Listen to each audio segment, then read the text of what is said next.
True or false? Pep Guardiola would win the league with this Arsenal squad.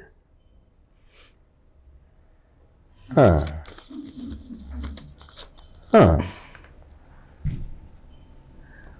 Well. Okay, I won't say true or false, but I'll first explain why he might not or might, and then I'll decide whether it's a true or a false. I think, as you always put it, and as most football fans know, Pep is a system coach.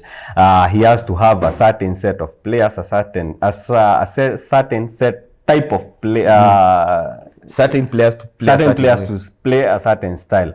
And I think the players who are at Arsenal, what they lack in is the mental fortitude that would take them in a 38-game run, which would eventually crown them as champions. If I look at the Arsenal squad, I think he would lack in one aspect, and that is an X-factor kind of player, a player who will bring, a difference maker, sort of a difference maker.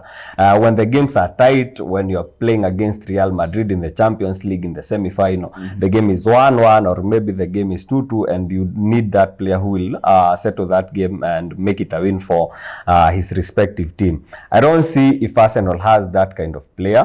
And another thing, the depth and the quality in depth is one ingredient that plays a big part in Pep's success. Before the season started, he, in a certain press, I think the game before Nottingham, against West Ham, he said he doesn't like to work with a very long squad. But that's a myth, because he likes a squad that has depth in quality. You can look at Manchester City and you see, if you substitute Kevin De Bruyne, you have Bernardo Silva. If you get Rodri, you have Kovacic, who has been very instrumental in filling the...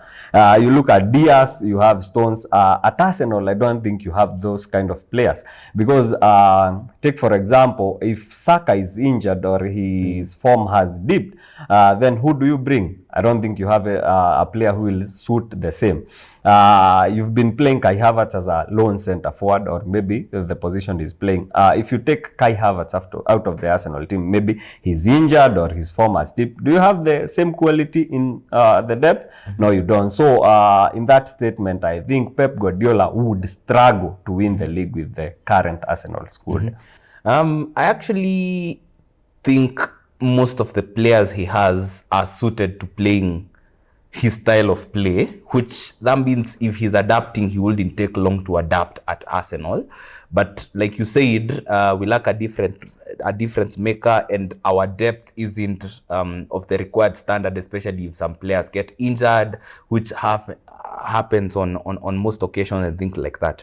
So I feel like with a fully fit squad, last season we didn't have a lot of problems with injuries. This season it started to affect us. With a fully fit squad, I'll say true, he would win the league with this current Arsenal squad if everyone was fit and available.